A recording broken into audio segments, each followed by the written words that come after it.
and welcome to Black Literature, Black History. This is Jason Williams, and we're going to continue today with The Big C by Langston Hughes. Now, we are going to start off tonight with the chapter called Montmartre, which is a city in France. Now, Langston Hughes does something interesting in this autobiography, which is different than he does in his future autobiography, I Wonder as I Wonder. And this stood out to me since I've read I Wonder as I Wonder. In his future autobiography, Langston Hughes immediately compares his experiences overseas with his experiences at home. In this book, I noticed that once he arrived in Paris, in Montmartre, with $7 in his pocket, he talked about his life in France, his life in Italy, his life in Spain, and all of his experiences, and you'll notice that there's no color line. He doesn't talk about prejudices. He doesn't talk about bigotry. He doesn't talk about things that he came up against because of his color.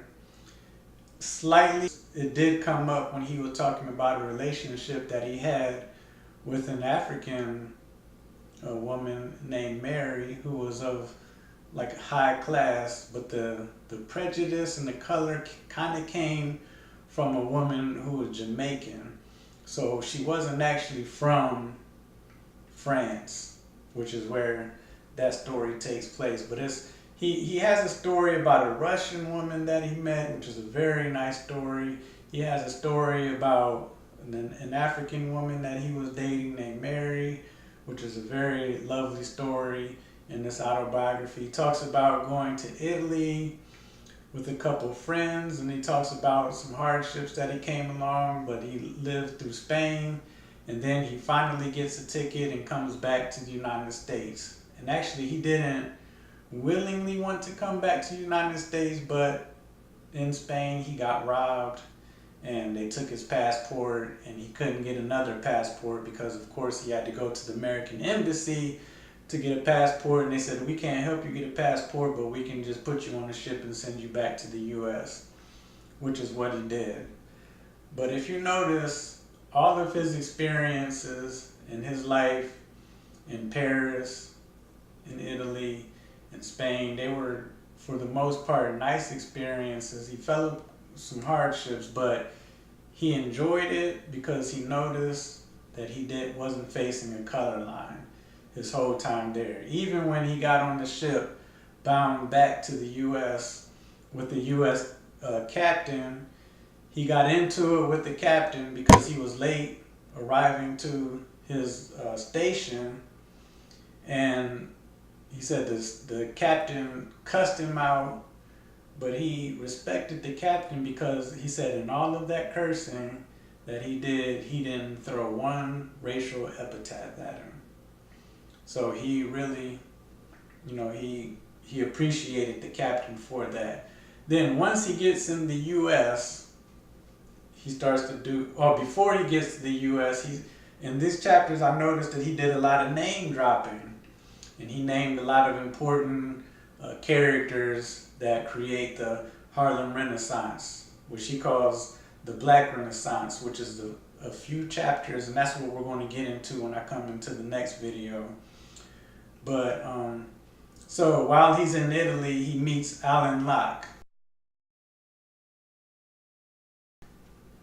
And Alain Locke is one of the grand figures in the New Negro movement during this time period.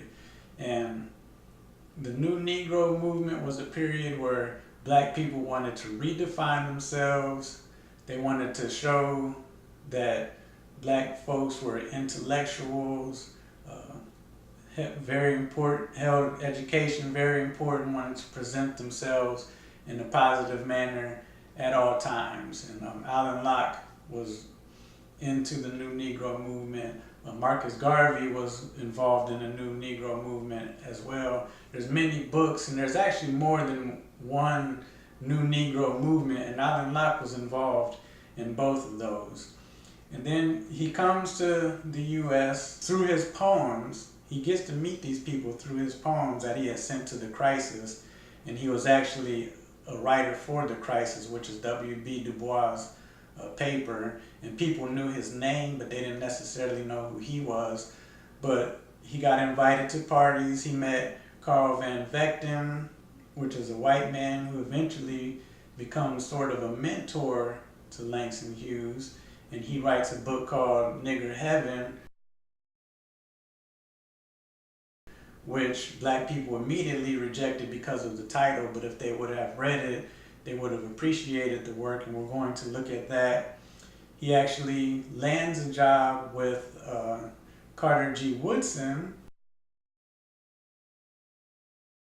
the author of Miseducation of the Negro. He actually lands a job with him working in his office as an assistant, shuffling papers, preparing the office, running the office, more like an administrative specialist in that, in his position. He hated that job, so after he worked there for a while, he just quit that job and got another job, I think working in the laundry or something, working with his hands, or as a bellboy. I can't remember exactly, but it was a lower paying job where he worked with his hands doing manual labor.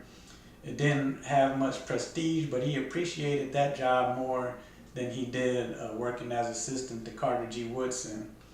And he moved to Washington, D.C.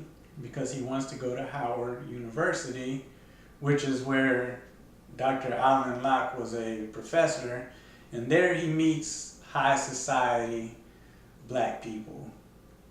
However, in a southern type of environment, because he talks about the different airs and the snobbiness and what he encountered with the high society Negroes, but he said that they're facing the racism that they face in the South, and they didn't have as much freedom as he had experienced over in Europe.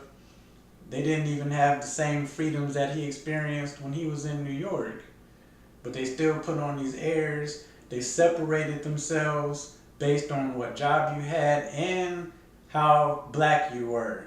You know, the darker skinned blacks, they kind of shunned off unless you had a lot of money.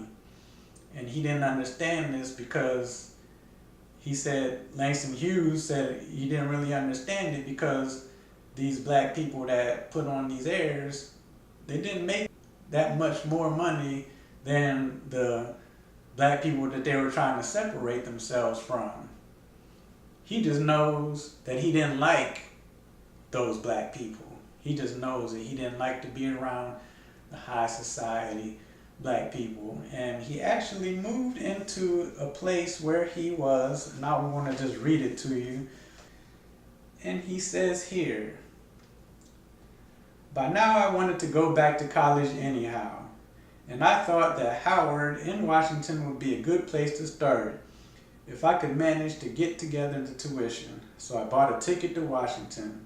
The $20 from the Crisis would not cover both a ticket and an overcoat, which I needed. So I arrived in Washington with only a sailor's pea jacket protecting me from the winter winds.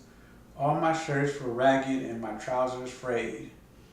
I am sure I did not look like a distinguished poet when I walked up to my cousin's porch in Washington's Negro Society section of Le Detroit Park, next door to the famous colored surgeon and heart specialist, Dr. Carson." And we are all familiar with that name, Dr. Carson.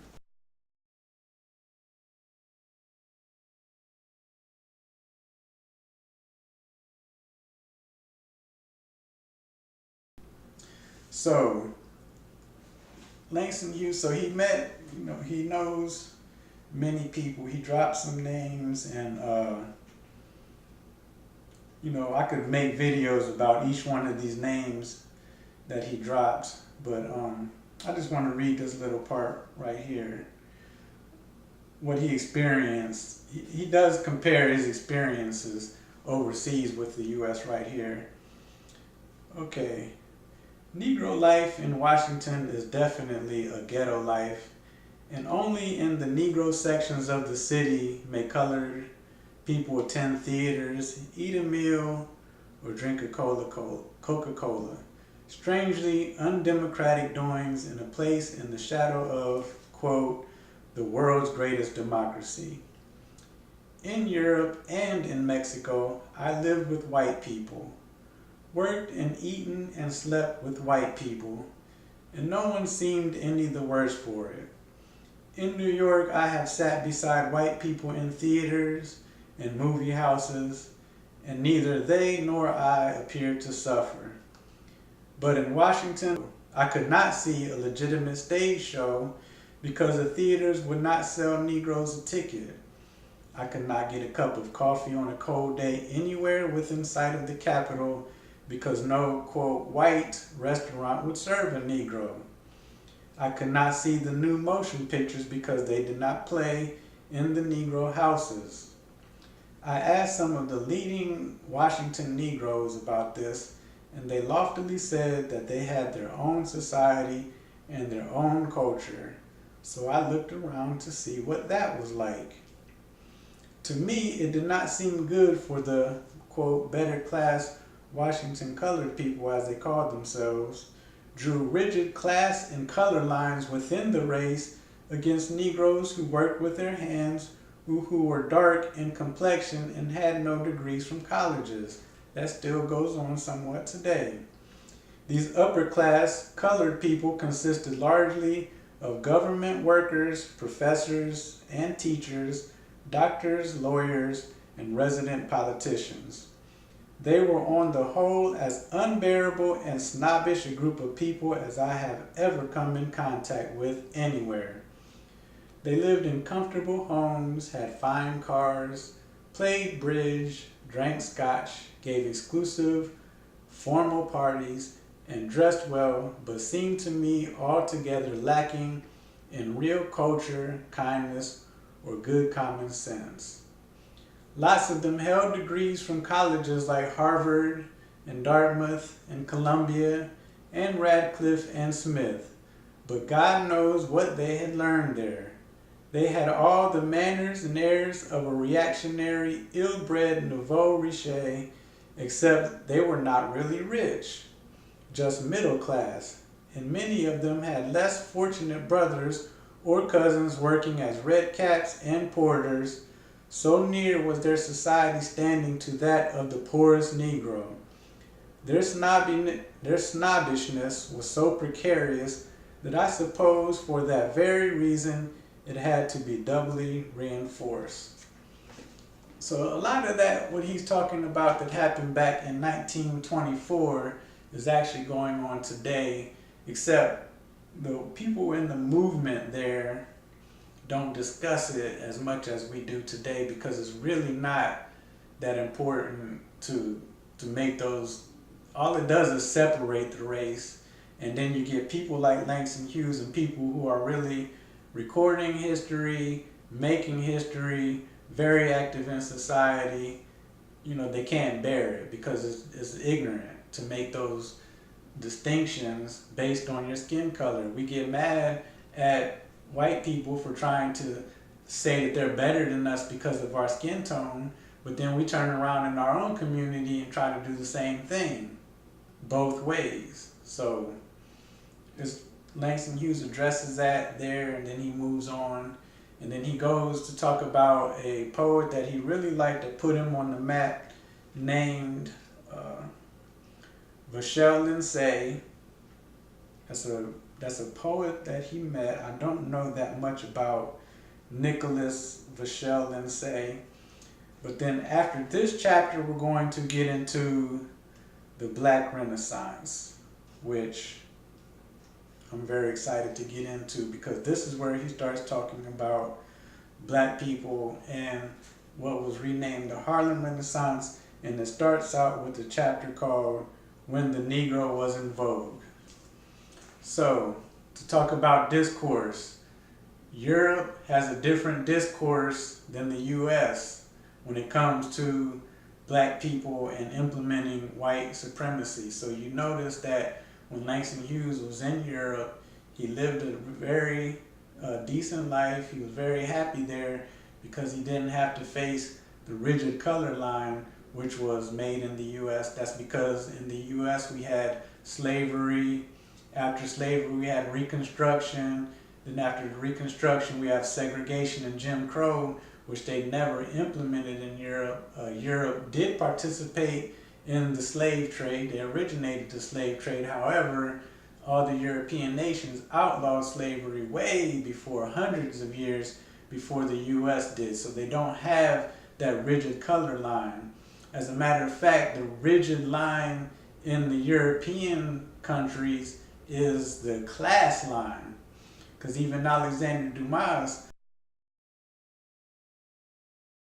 was a black person, a black mulatto, or whatever you want to say it, but he was by American standards black. However, he was part of the noble class in France because he worked under Napoleon, which made him noble. So he was treated a lot better than lower classes. So in Europe, class is what they like to go by. So when Americans live in Europe, that line gets kind of blurry because Americans don't have a name in a class particularly recognizable in Europe. So they live a different life. But here in the US, if your skin is dark, you get treated poorly, which still happens today to a large extent because of the discourse and the post-colonial discourse of America. So I just wanted to drop that on. I didn't want to make a long video today, so I got my shirt on. I got a vegan meal that I'm about to eat and head off to the gym. So have a nice evening. This is Black Literature, Black History. See you later.